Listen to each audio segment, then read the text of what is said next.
Qala ba'd as-salaf, wamesema baadhi ya watu wema, man tafakkara fi awaqib ad-dunya, yoyote ambaye atakuwa kila akikaa anatafakari na kufikiria mwisho wake wa dunia utakuwa vipi, akhadha al-hadara, huyo mtu amechukua tahadhari mbele ya Allah jalla fi'ala.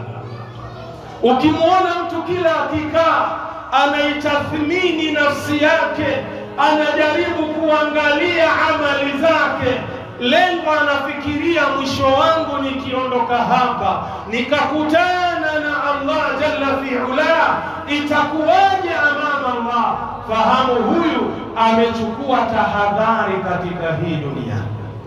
Waman ayqana bituli at-tariqi, na yule ambaye atakuwa na imani na yakini ya kwamba yupo na barabara na njia ndefu ya kwenda kwa Allah, taahaba lisafari, hakika mtu huyu amejiandaa na safari.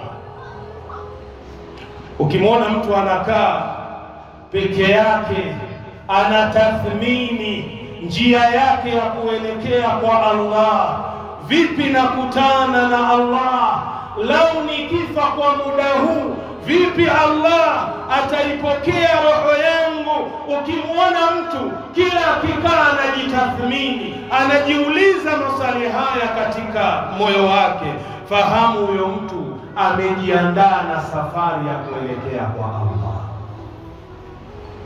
Lakini kinyume chake, ukimwona ni mtu ambaye hajali, katika kila nyanja ya haramu unampata, katika kunywa pombe fahuwa mawjudun, unampata sehemu ya kunywa pombe, katika kucheza kamari fahuwa mawjudun, unampata kwenye kucheza kamari.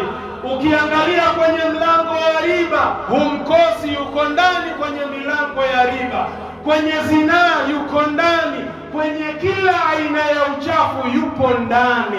Fahamu huyu mtu hana mazingatio na mwisho wake kuondoka kwenye dunia, wala hajahamua kujitayarisha na safari nzito ya kwenda kwa nani?